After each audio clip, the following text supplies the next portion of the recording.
What's going on, everybody? Josh Engleman here for Stokastic.com, back again with the NBA DFS contenders on DraftKings for Wednesday, February 1st. Now be sure to hit that like button, subscribe to the channel, and hit the notification bell so you know when everything goes live.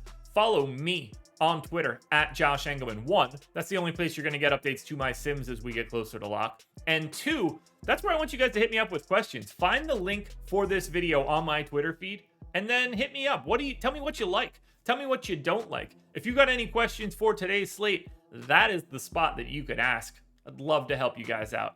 Finally, BetMGM is the sponsor of this video. If you are interested in 1 free month of Stokastic Plus Platinum, along with up to $1,000 in first bet insurance from BetMGM, all you got to do is click the link in the description and make a deposit of at least $10. That seems more than easy enough. Finally, we're going to round out the bottom of my top 10 with Robert Williams, Fred VanVleet, Anthony Edwards, Harrison Barnes, and Alec Burks on the outside looking in of a very flat and very difficult to parse slate, at least as of right now. Who will be my favorites? My top 5 plays for today? It's time to find out.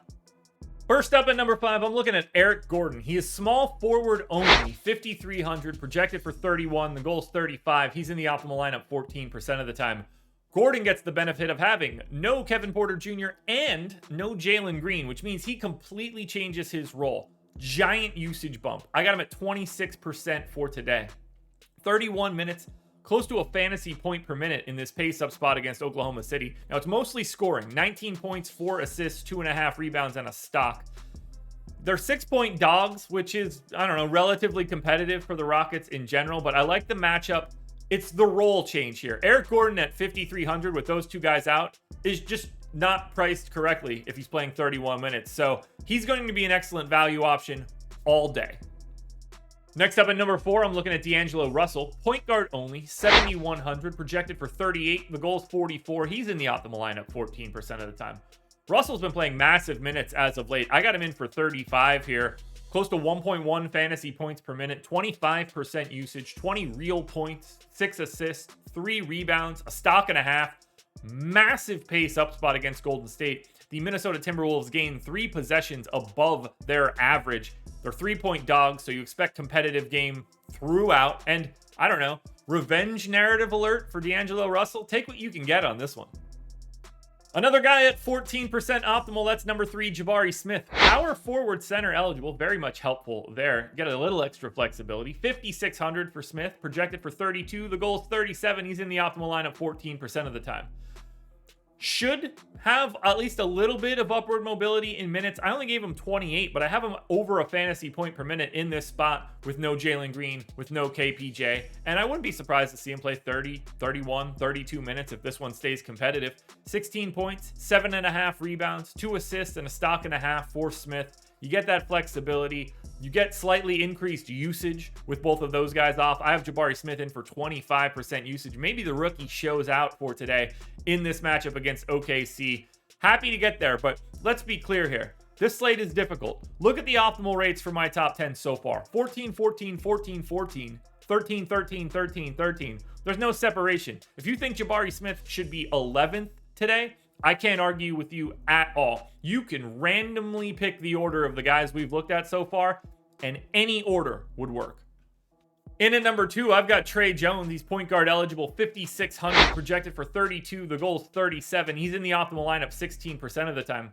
We've just seen his price come down a little bit as of late, and that makes it interesting to me in this matchup.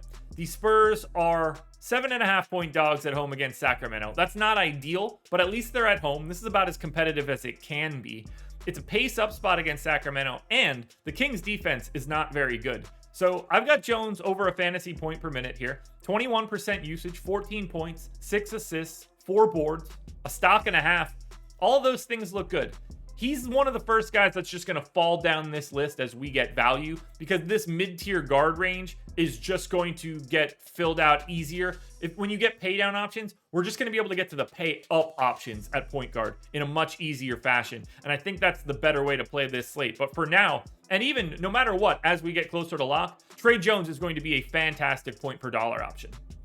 Now, before we get to that number one contender, one last reminder to hit the like button, subscribe to the channel, and hit the notification bell so you know when everything goes live. Follow me on Twitter at Josh Engleman. Let me know in the comments section if you have anything interesting for this slate, or hit me up on Twitter. Find the thread for this video. That's the easier way to go about it. BetMGM, sponsor. 1 free month of Stokastic Plus Platinum and up to $1,000 in first bet insurance. My number one contender for today is Rudy Gobert, center eligible, 6,800, projected for 41.5. The goal is 43. He's in the optimal lineup 18% of the time. He's playing massive minutes. I got him in for 33. He's live for 35 or 36 in a competitive matchup. He's a 1.2 fantasy point per minute guy here without Karl Anthony Towns on the floor. When he's starting alongside of Russell and Edwards, these are the rates that we expect. Massive rebounding numbers too, which is very interesting against the Golden State Warriors. It's also a huge pace up spot. Now, you don't think about pace for Gobert, but extra possessions are just free fantasy points. It should be ultra competitive. I expect him to be out there the whole time. 16 points, 15 rebounds, an assist, and 2.5 stocks for Gobert. The price tag just works for me, and the playing time just works for me. Make sure he plays, by the way. He is questionable for today, but for right now, on a slate where we don't have a ton of really good value, Rudy Gobert is my number one contender. Alrighty, folks, that will do it. Those are my NBA DFS contenders on DraftKings for Wednesday, February 1st. FanDuel version is around here somewhere. Check it out, everybody. Good luck tonight. Win some money. We are back again tomorrow morning for another edition of the Contenders.